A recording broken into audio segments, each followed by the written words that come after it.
வாழ்க்கையில் ஒரு பெரிய மாற்றம் வரணும்னா நம்ம ஏதாவது ஒரு பெரிய விஷயத்த செய்யணும்னு நினைக்கிறோம். ஆனால் உண்மை அது இல்லை. நீங்கள் இன்றைக்கி பண்ணுற ஒரு சின்ன விஷயம் அடுத்த ஒரு வருஷத்தில் உங்களை 37 மடங்கு சிறந்த மனிதராக மாற்ற முடியும்னு சொன்னால் நம்புவீங்களா?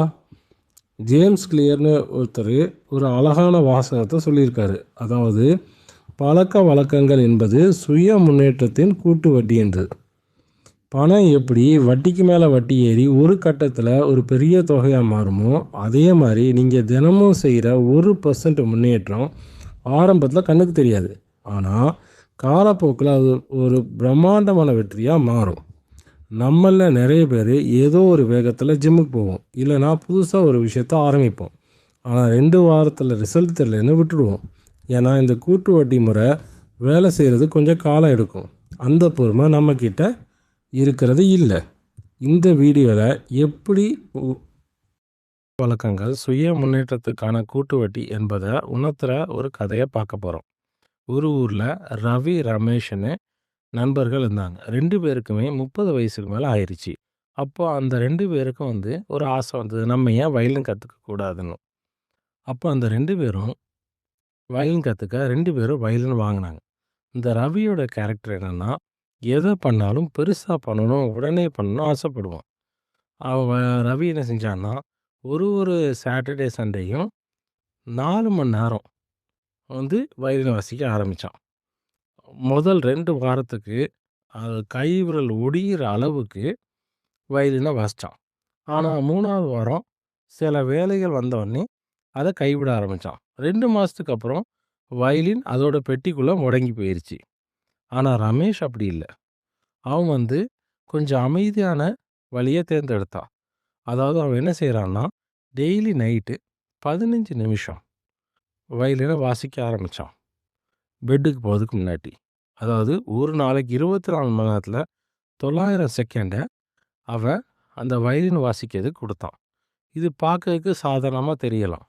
என்னடா அவன் சாட்டர்டே சண்டே 4 மணி நேரம் செய்கிறானே, இவன் டெய்லி 15 நிமிஷம் இருக்கானே, இது என்ன பெருசாக தந்துட போகுதுன்னு நினைக்கலாம்.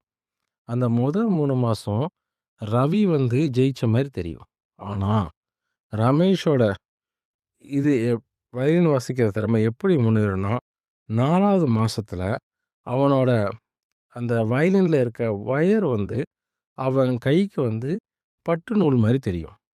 6ஆவது மாதத்தில் அவனோட மசில், அந்த தசை எந்த டோனுக்கு எதுக்கு தட்டணுங்கிற அளவுக்கு அந்த விரல் இது கொடுக்கும். 9ஆம் மாதத்தில் தானாகவே இந்த பீட்டுக்கு இந்த ஒயரை பிடிக்கணும்னு அவன் நினச்சிருவான். இப்போ ஒரு வருஷம் கழித்து அந்த ஊரில் ஒரு திருவிழா நடக்குது. திருவிழாவில் ஒரு போட்டி வைக்காங்க. 2 பேருக்கும் வயலின் போட்டி வைக்காங்க, ரவிக்கும் ரமேஷுக்கும். ரவிக்கு போட்டிக்கு ஒரு 3 நாளைக்கு முன்னாடி விடாமல் ப்ராக்டிஸ் பண்ணான். ஆனால் ஸ்டேஜில் ஏறி நிற்கும்போது அவனுக்கு படபடப்பு ஒரு மாதிரி சொதப்பிட்டான். ஆனால் ரமேஷ் அப்படி இல்லை.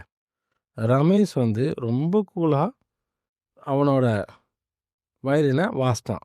ஒரு அணக்கம் கூட இல்லை, பயப்படவும் இல்லை. ஏன்னா ஒரு நாளைக்கு 15 நிமிஷம் அவன் வயலினை வாசிச்சான்னா, ஒரு வருஷத்தில் 5400 நிமிஷத்துக்கு வயலினை வாசிச்சிருக்கான். அது அவனுக்கு நல்ல கான்ஃபிடென்ஸும் கொடுத்துருது. அதே நேரத்தில் அவனுக்கு ஒரு அந்த வயலினை கைப்பக்குவம், அதை எப்படி சொல்லணும்னா, அந்த கை வந்த கலைன்னு சொல்லுவாங்கள்ல, அந்த லெவலுக்கு அவன் ஆகிட்டான். இப்போ முடிவு என்னென்னா, அந்த 15 நிமிஷம் எனக்கு போதாதுன்னு நினச்ச ரவி ஃபெயில் ஆகிட்டான். ஆனால் அந்த 15 நிமிஷம்தான் அவனோட ஹேபிட்டாக மாறிச்சு. டெய்லி 15 நிமிஷங்கிறது 45 நாளாக அவனோட ஹேபிட்டாக மாறிச்சு. ஹேபிட் எப்போவுமே சேர்க்காது, மல்டிப்ளை ஆகும். எப்போவுமே ஹேபிட்ஸ் ஆட் ஆகாது, மல்டிப்ளை ஆகும். அதோட இன்ட்ரெஸ்ட் தான் ரமேஷுக்கு கிடைச்ச வெற்றி. இந்த சேனல் உங்களுக்கு பிடிச்சிருந்தா லைக் பண்ணுங்கள், சப்ஸ்கிரைப் பண்ணுங்கள். இந்த வீடியோ உங்களுக்கு பிடிச்சிருந்தா ஷேர் பண்ணுங்கள். தேங்க்யூ.